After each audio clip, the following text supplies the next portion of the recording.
This is a daily pastime for these youngsters, herding cattle, or Michère Comboy as they call it here. They've grown up with the animals. Cattle breeding is king here in this region.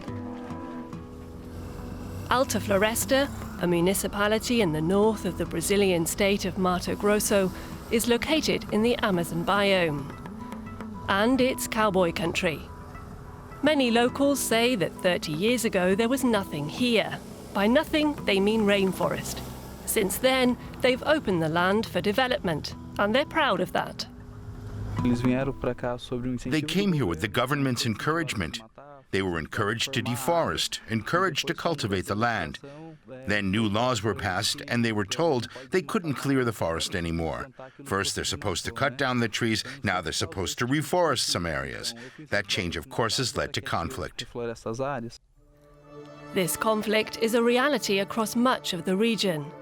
The soil on many farms is no longer productive enough to support cattle. One cow requires a hectare of land. That's land that doesn't go toward feeding people, and the environmental cost is high. With the forest gone, the cattle roam freely, destroying the remaining vegetation and polluting the springs. The situation here is completely backward. This area should never have come under cultivation. It's under permanent nature conservation.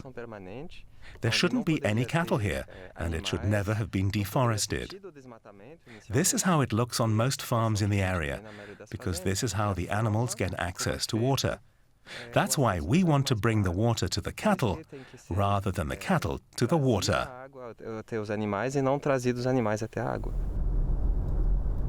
Laurent Micol's company Paxa aims to transform cattle ranching here in compliance with environmental laws. He and his partners came up with the idea, and it's urgently needed. It all started 3 years ago on this ranch. The soil has been replenished, and there's a new production model. It involves fenced-in paddocks, rotational grazing, and, most importantly, a new source of water and a special cattle feed. Owner Celso Bevilacqua put his faith in Micol, the environmental conservationist as many here view him. The experiment paid off. Now the ranch can sustain 3,500 head of cattle, a larger herd on much less land, and they're ready for slaughter after just 2 years. This is how the cattle management works. When the grass has reached a height of about 1 meter or 80 centimeters, we let the cattle into the paddock. They eat the best part of the grass, the leafy part at the top. After 2 or 3 days, we close that paddock and open the gate to the next one where the grass has reached the optimal height. In the meantime, the other pasture areas can recover. This system is easier on the soil. The farmers also grow a different type of grass than is usual for the region. Mombasa grass is rich in protein, but requires the grazing cattle to be rotated regularly. It's changed a lot. The entire area you see here was totally degraded. For 25 years, all we did was exploit the land until it could hardly produce anything anymore. Through the partnership with PEXA, we've turned it into a flourishing garden for the cattle. And productivity has increased a lot. It's practically quadrupled. The land around the springs and on the river margins has been reforested, in some cases even more than the law demands, according to Micol. Water for the cattle is now piped to the pastures from the basin. Improved water quality also helps increase yield. The rehabilitated soil can take up more CO2, and the modified fodder means the cattle produce less methane. PAXA's business model aims to reap both environmental protection and profits. The company helps increase yields, and in return receives a large share of the surplus for 6 years.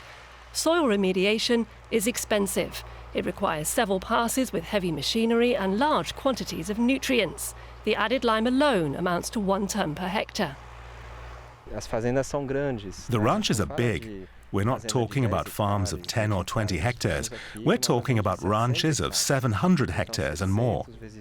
That quickly brings costs to about $1.5 million reais, more than 300,000 euros. That's a sum that most ranchers can't come up with on their own. What happens then?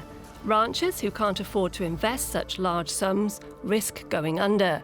And that makes them easy prey for the soybean lobby. It's an increasing presence in the region and benefits from the current political climate in the country. The focus of this event, bringing together producers and politicians, is expanding the agricultural front. In his speech, the district chairman says the region takes great pride in its potential for growth.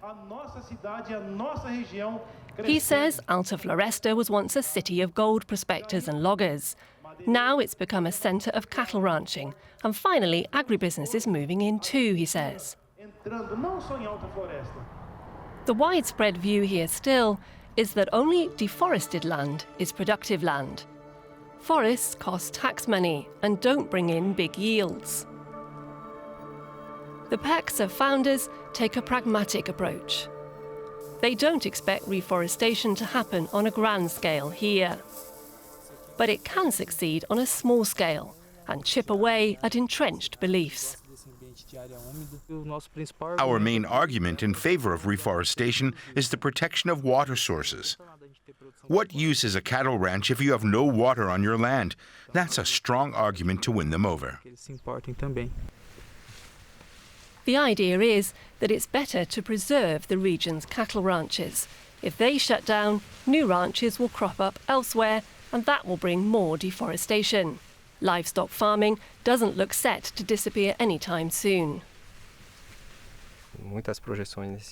Many forecasts indicate that global beef consumption will continue to rise for decades to come.